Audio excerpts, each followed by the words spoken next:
We're back into some more amazing college football content. Now, if you've been watching this channel, if you've been watching these prediction videos as they go on, you know that I did all of the SEC because I'm a big SEC guy. You can see all the South Carolina jerseys behind me. I'm a huge South Carolina fan and love the SEC. So I did all 14 SEC teams.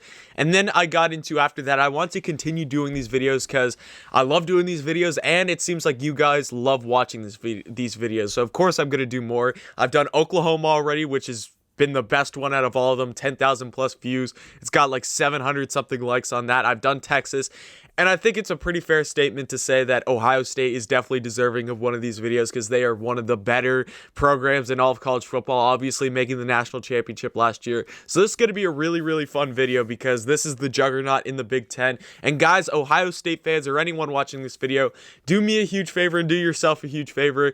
Subscribe down below for more amazing college football content. We're going to put out more of these videos, and like down below. Guys, Ohio State fans, you guys did have the most liked video ever on this channel after my post game against Clemson because I was obviously really happy about that one because I don't like Clemson as a South Carolina fan, and Ohio State beat them.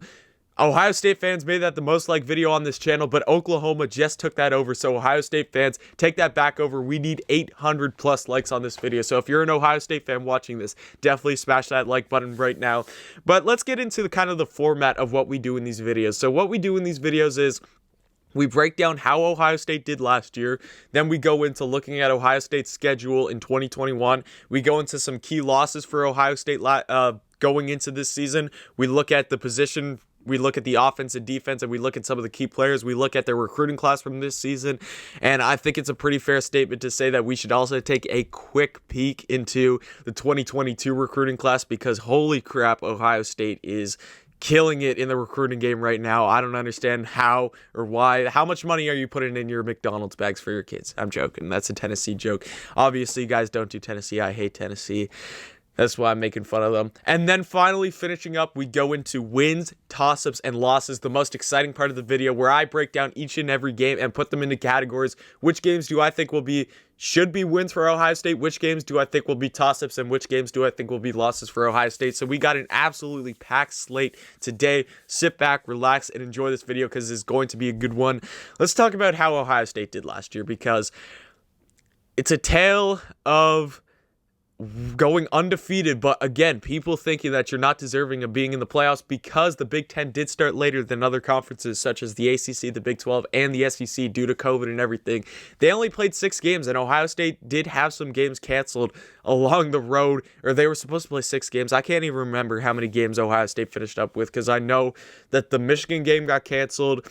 I'm guessing some other ones were, but Ohio State was still one of the better teams in all of college football, regardless of what Dabo Swinney thought, putting them at 11.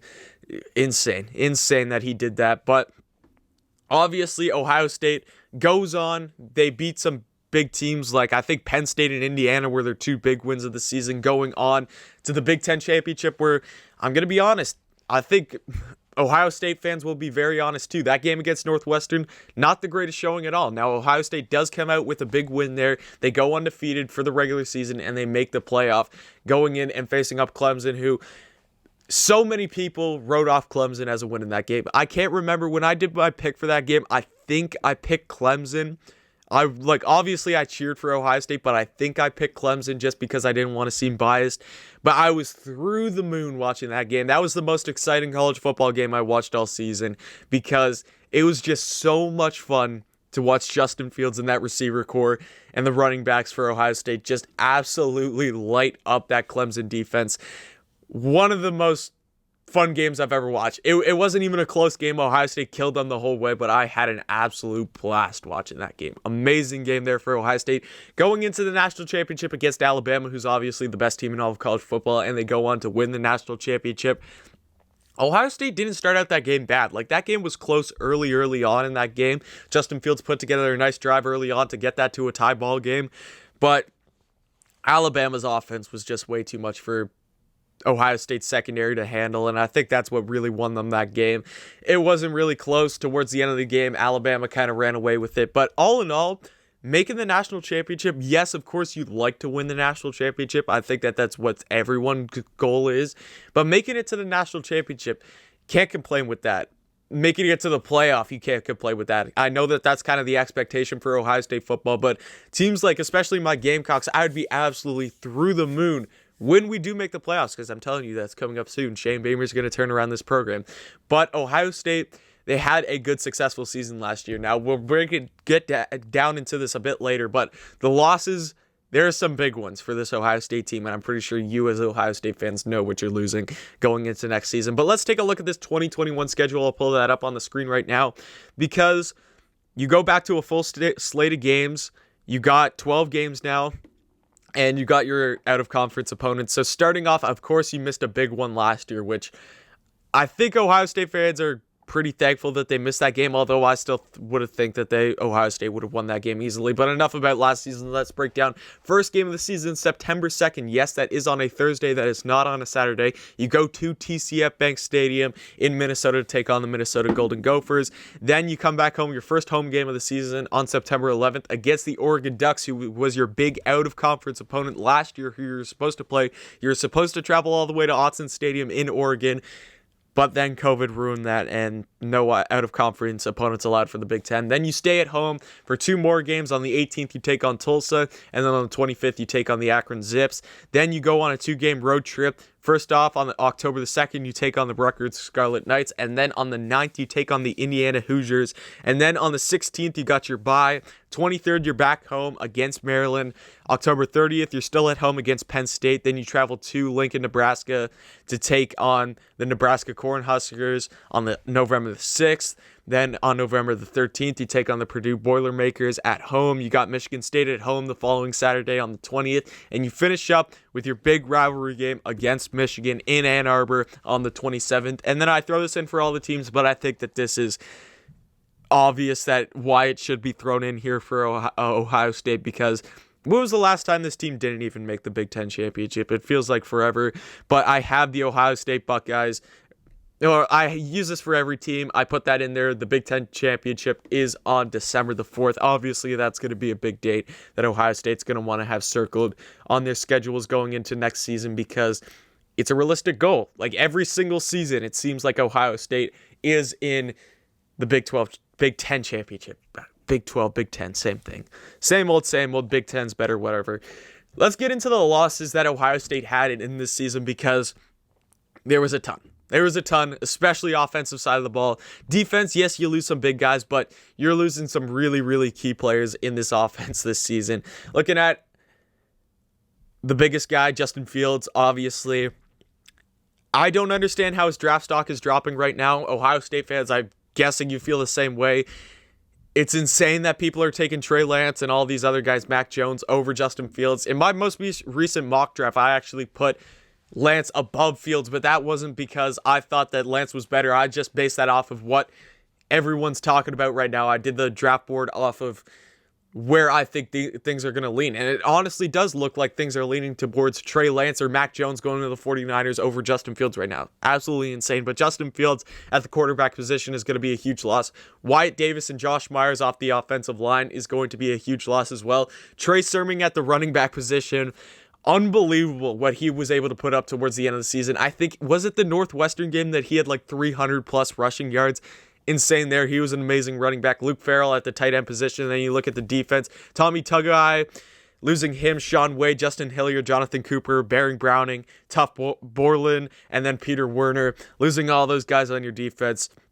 Lots and lots and lots of losses for Ohio State going into this season. But you're still returning. The thing is, the talent that is constantly in the Ohio State program, it takes away the sting from losing big name guys like all those guys that you got there, especially on the offense. Like Justin Fields, you're losing Wyatt Davis, one of the best offensive linemen going into this draft, and then Trey Sermon, one of the best running backs going into this draft. Lots of talent. Keys on offense. First of all, who on earth is going to be the quarterback? Again, I'm kind of an outsider looking into this scenario, so I don't know. I don't have enough opinion or enough knowledge to be able to make an educated decision on who Ohio State should go into the quarterback position. CJ Stroud, do you go Jack Miller, or do you go Kyle McCord? Which guy do you guys want to hear? I'd love to hear in the comments down below for Ohio State fans. Which guys do you want at the quarterback position? But I know a key on offense, whoever does take that position is going to have to play well. I think that's a popular opinion for every single team in college football that your quarterback is going to have to play well. But you got 3 highly recruited guys for Ohio State at the quarterback position. And even more guys, Ohio State is just taking every single quarterback in the nation. When we get to talking about the 2022 class, I think that Ohio State fans, the quarterback there is pretty obvious, and they're pretty stoked about him. Master Teague and TreVeyon Henderson, obviously TreVeyon Henderson being a 5-star running back coming into the season, but Master Teague was their main back for a while last season. Him and Trey Sermon kind of splitting roles there. You got a really, really good running back core here. Quarterback, you don't know, but you got good running backs, and I'm not afraid to say this. I think this is kind of an obvious opinion. Best wide receiver core in the nation. Best wide receiver core in the nation. I don't see anyone competing with this Ohio State wide receiver core. Chris Olave's coming back for another year. He's been one of my favorite players for a while now. Chris Olave is absolutely insane at the wide receiver position. Jackson Smith-Njigba, Julian Fleming, Garrett Wilson, Jameson Williams. Those are 5 guys right there. 5 guys. Do I say I don't think I can say this is better than the Alabama 4 that we had back in 2019, but this is the closest we've seen to that. Like, these guys are legit, and then you also got Jeremy Ruckert at the tight end position. Huge for him coming back to Ohio State this season. And then another key, rebuilding that O-line. You're returning 3 guys, but yet you do lose Josh Myers and you lose Wyatt Davis. You guys are going to have to fill in for those 2 spots. Those are going to be some of the keys on the offense. So you look at the key players on the defense. I think Haskell Garrett is going to be a big guy. Taron Vincent, obviously filling in for Tuggy coming in on the D tackle position. I think Zach Harrison, Sevyn Banks, and then your safety position, you're either going to have Josh Proctor or Marcus Hooker. Either one of those 2 guys, those are the key guys that I look at on this defense to really step up this season. I think especially you look at Sevyn Banks and Josh Proctor and Marcus Hooker. Last season, from the Ohio State games that I watched, again, I didn't watch every single one of them. I watched the Penn State one. I watched bits and pieces of the Nebraska one. I watched the Northwestern one. I watched the Clemson one, obviously, and I watched the Alabama one. The secondary seemed like it needed work. If there was any weakness for this Ohio State team, again, I'm just like an outsider looking in this scenario, but it did look like the secondary was this team's weakness last season. So that's something that I think really needs to step up this season, especially with losses of guys like Shaun Wade going into this season.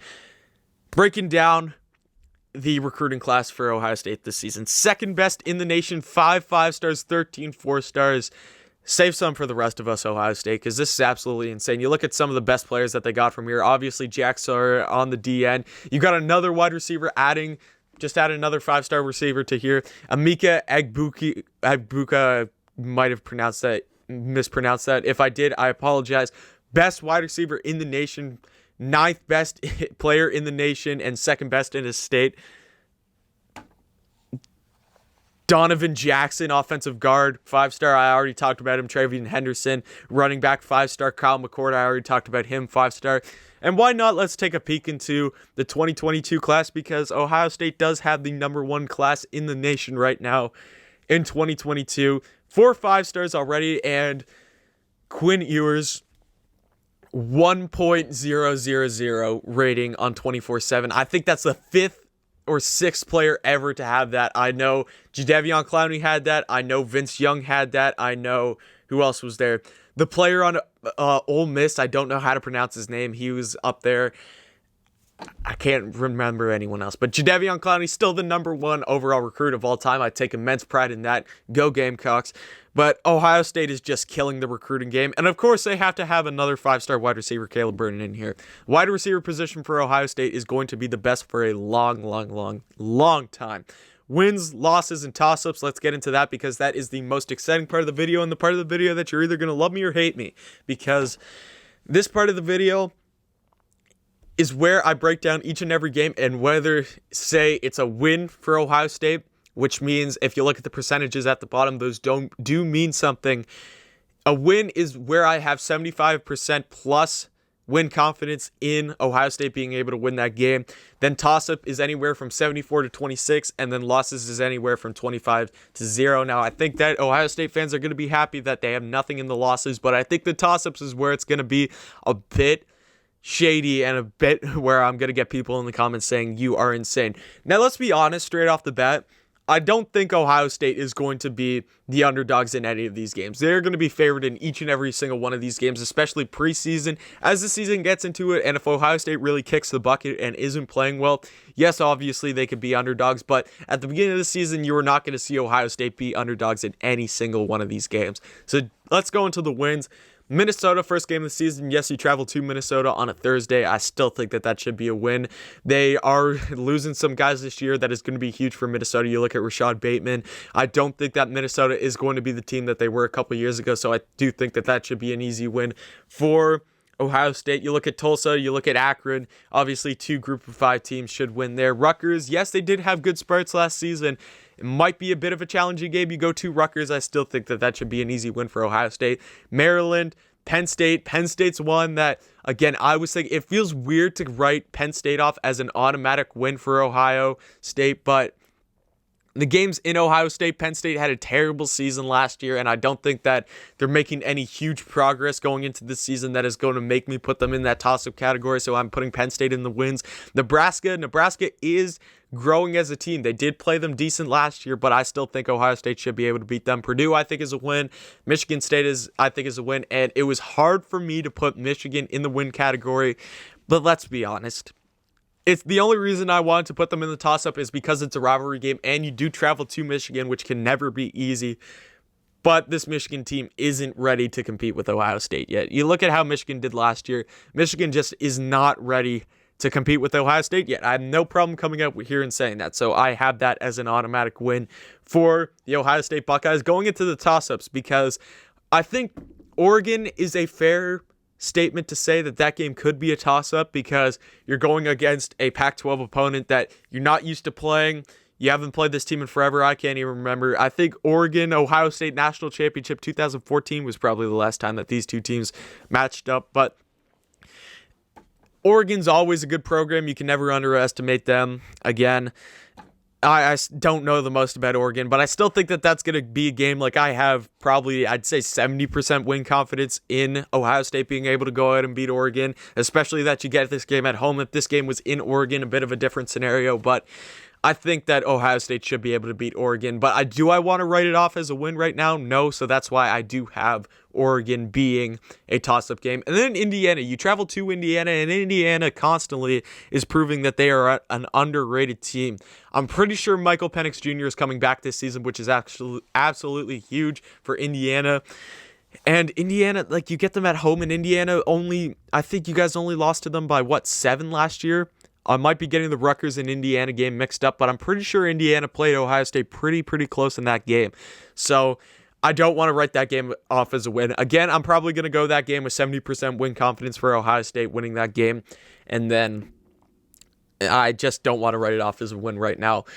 Best case scenario, worst case scenario, realistic. I'm going to go, let's start off with worst case scenario. Worst case scenario for Ohio State this season, I see them going 9-3. If worst comes to worst, you'll lose your 2 toss-up games, and then you probably drop to Penn State or Michigan or Nebraska, somewhere in there. Best case scenario for Ohio State, I think this is an easy call, 12-0. 12-0, easy call for Ohio State. Realistic scenario, it's tough. It's really tough, because I think realistic, I'm leaning towards, I'd place my money on 12-0. If I had to bet money on what Ohio State's record was going to be this season, I just don't look at anyone in the Big Ten and be like, that's a team that scares me this season. Like, regular season, I think Ohio State realistically goes 12-0, and then going 12-0, 11-1. 11-1, somewhere around there. Yes, they might slip up to Oregon early on in the season. They could slip up in Indiana, but I do think that this is a playoff-ready team, and they're going to go 12-0 and sweep and make it to the Big Ten championship against either probably Wisconsin, Northwestern. I have my boy Ryan Helinski taking the Northwestern Wildcats all the way back to the Big Ten championship. It's going to happen. Northwestern, watch out for Northwestern again this season. They're going to be good.